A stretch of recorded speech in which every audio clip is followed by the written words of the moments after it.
आप गिद्दड़ सिंगी के बारे में जानते होंगे।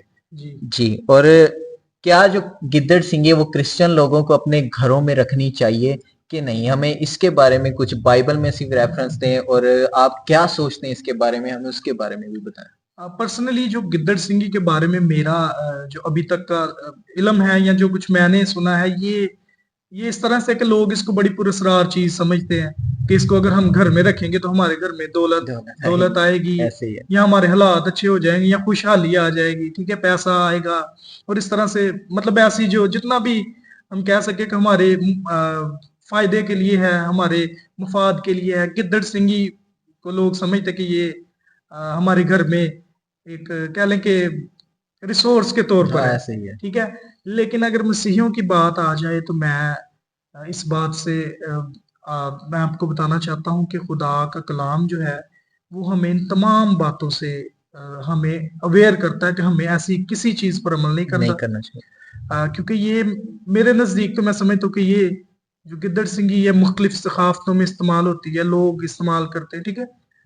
तो वो ये समझते हैं कि ये बड़ी पुरस्कार चीज है, तो ये घर में रखेंगे नेमत तो है। हमारे लिए ये ऐसे ही। बहुत खुशहाली का बायस है। लेकिन मसीहियों के लिए ऐसी कोई चीज खुशी का, ठीक है, खुशहाली का या पैसे का या दौलत का बायस नहीं है।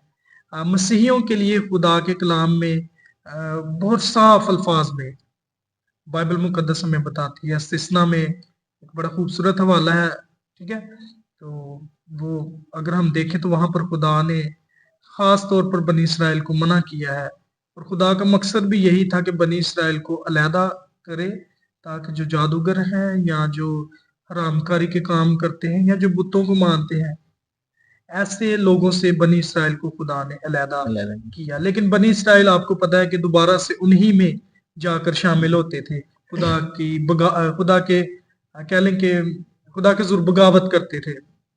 और इस वजह से खुदा फिर गजबनाक होता था, और बाज दफा खुदा ने बनी इसराइल को सजा भी दी है। और एक मसीही ईमानदार जो जो पुख्ता मसीही ईमानदार है, मेरे नजदीक वो तो ऐसी किसी बात पर अमल नहीं करता या ऐसी कोई चीज भी अपने घर में नहीं रखता।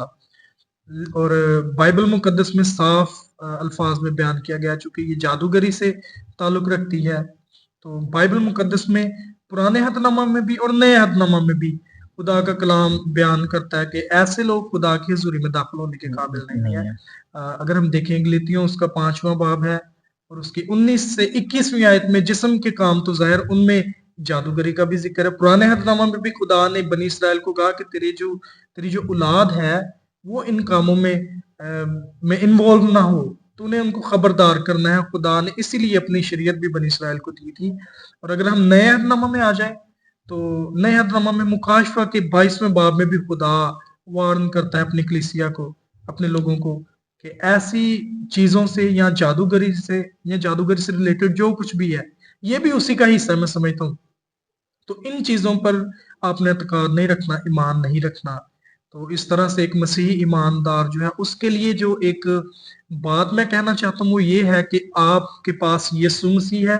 यीशु मसीह ही हर चीज का रिसोर्स है, आमीन। यीशु मसीह ही हर चीज का मंबा है, ठीक है। हम्म। तो हमारे पास यीशु मसीह, और यीशु मसीह ने साफ अल्फाज में यूहन्ना की इंजील में बयान भी किया है कि जो कुछ तुम मेरे नाम से चाहोगे मैं वही तुम्हारे लिए करूंगा। करूंगा। तो हमें ऐसी बेबुनियाद चीजों पर ईमान नहीं रखना, क्योंकि ये जो हमारा जिंदा खुदा है, जिंदा खुदा के हजूर में बगावत है, ठीक है। और बगावत जो है वो जादूगरी के बराबर है, कलाम बयान करता है, ठीक है। पुराने अहदनामा में गलबन ये दूसरा सैमुअल है, और यहाँ वहां पर ये बात लिखी हुई है।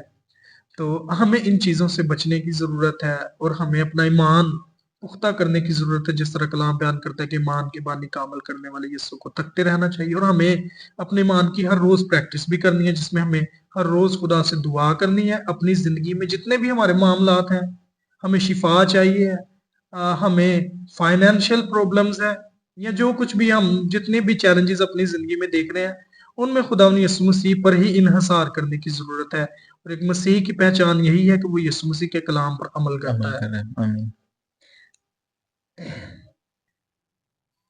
और इस तरह से मैं आपको बताना चाहता हूँ कि हमारा जो खुदा है वो गयूर खुदा है, वो गैरतमंद है और जिंदा खुदा है। और जो जिंदा खुदा की परस्तिश करने वाले, जिंदा खुदा की इबादत करने वाले हैं, और बाइबल मुकद्दस जो हमारे पास वो जिंदा खुदा की बात करती है, तो ये खुदा के नजदीक मकरूह बातें हैं। मतलब ऐसी चीजों को अपने घर में रखना, या जितनी भी जादूगरी की बातें हैं या जो कुछ भी रिलेटेड हाँ चीजें जो हैं। जितना भी रिलेटेड है, इस सब पर अमल करना या इसके पीछे जाना, ये बाइबल के खुदा को, जो जिंदा खुदा या हवा खुदा है, उसको निराश करने वाली बात है, उसको रंजीदा करने वाली बात है।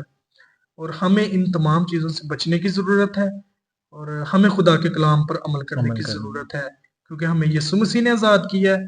तो इसका मतलब ये है कि कीमत से खरीदे गए हैं, तो हम आदमियों के गुलाम ना बने। ठीक है, इसके बाद हम कीमत से खरीदे गए हैं, अब हम खुदा का मकदस है, तो हमें अपने आप को पाक रखने की जरूरत है। हर तरीके से पाक रखने की जरूरत है। ऐसी बातों पर भी अमल नहीं करना, बल्कि जो पुख्ता इलाही मसीही अकायद हैं उन पर अमल करना है, जो हमें खुदा का कलाम सिखाता है। और हमें जिंदा खुदा पर ईमान लाते ईमान हुए रखना। पुख्तगी से मसीह यीशु में कायम रहने की जरूरत है। और यीशु मसीह ही आपके लिए सब कुछ करता है, और जिंदा गवाहियां हैं, और खुदा सब कुछ करने की कुदरत रखता है। मेरा ईमान है कि वो हमारी दुआओं को सुनता है, और बहुत से मोजज़ात हैं, बहुत सी एक्सपीरियंसेस हैं मेरी अपनी ज़िंदगी में, कि खुदा हमारी दुआओं को सुनता है, और अपने वक़्त के मुताबिक अपनी मर्ज़ी के तहत वो जवाब भी देता है। कुल मिला के बात यही है कि हमारी फाइनेंशियल जो प्रॉब्लम्स है उसको सिर्फ खुदा दूर कर हाँ सकता जी, है, बिल्कुल। ना गिद्दड़ ना उसकी सिंगी। जी, तो बहुत अच्छी बातें पर सब आपने बताई और अच्छा रेफरेंस भी दिया हमें बाइबल में से इस मुतल्लिक कि हमें ऐसी चीजों से दूर रहना चाहिए जो हमें खुदा से दूर जी, करती हैं। बिल्कुल। तो बस